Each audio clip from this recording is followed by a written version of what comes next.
আমরা কেন সুন্দর ব্যবহার করব? রাসূল সাল্লাল্লাহু আলাইহি ওয়াসাল্লামের সুন্দর ব্যবহার আমাদের জীবনের জন্য শিক্ষা। আসসালামু আলাইকুম দর্শকবৃন্দ। আজকের পৃথিবীতে মানুষ রেগে যায় তুচ্ছ কারণে। একটা মিষ্টি হাসি বা সুন্দর ব্যবহার যেন হারিয়ে গেছে। কিন্তু আমাদের প্রিয় নবী মুহাম্মদ সাল্লাল্লাহু আলাইহি ওয়াসাল্লাম ছিলেন এমন মানুষ যার হাসি ও আচরণ সবচেয়ে কঠিন হৃদয়কেও গলিয়ে দিত। হজরত আব্দুল্লাহ ইবনে হারিস রাদিয়াল্লাহু বলেন, আমি রাসূলুল্লাহ সাল্লাল্লাহু আলাইহি ওয়াসাল্লামের চেয়ে বেশি হাসি খুশি মানুষ আর দেখি নাই। তিনি কখনো উচ্চস্বরে হাসতেন না, বরং মৃদু হাসতেন, যেটা ছিল বিনয় ও ভালোবাসার প্রতীক।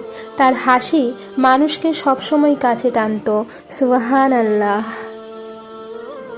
আমাদের নবী এমনকি শত্রুর প্রতিও মিষ্টি ব্যবহার করতেন। যখন এক বেদুইন মসজিদে মূত্রত্যাগ করল, সাহাবারা রেগে গেলেন, কিন্তু নবী শান্তভাবে বললেন, ওকে ছেড়ে দাও, জায়গাটা পানি দিয়ে পরিষ্কার করে দাও। এটাই তার চরিত্র, রাগের জায়গায় করুণা। রাসূল সাল্লাল্লাহু আলাইহি ওয়াসাল্লাম বলেছেন, তোমাদের মধ্যে সেই ব্যক্তি উত্তম যার আচরণ উত্তম। তিনি সবার সাথে এমন ব্যবহার করতেন যেন তিনি সবচেয়ে ছোট, যদিও তিনি ছিলেন সমগ্র মানবজাতির নেতা। তিনি যখন শিশুদের দেখতেন তাদের সালাম দিতেন। তিনি কারো মুখে কষ্টের কথা শুনলে মনোযোগ দিয়ে শুনতেন। মাঝে মাঝে কাঁধে হাত রাখতেন, যেন বলতে পারেন, আমি তোমার পাশে আছি।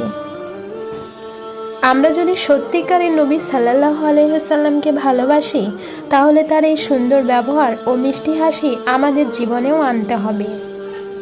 আজ কেউ যদি তোমার সাথে খারাপ আচরণ করে, তুমি তার সাথে সুন্দরভাবে কথা বলো, কারণ রাসূল সাল্লাল্লাহু আলাইহি ওয়াসাল্লাম বলেছেন, সুন্দর আচরণের মাধ্যমে একজন মানুষ এমন মর্যাদা পায় যেমন নামাজি ও রোজাদার পায়।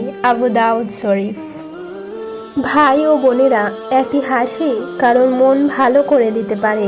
একটি সুন্দর কথা কারো ঈমান ফিরিয়ে আনতে পারে।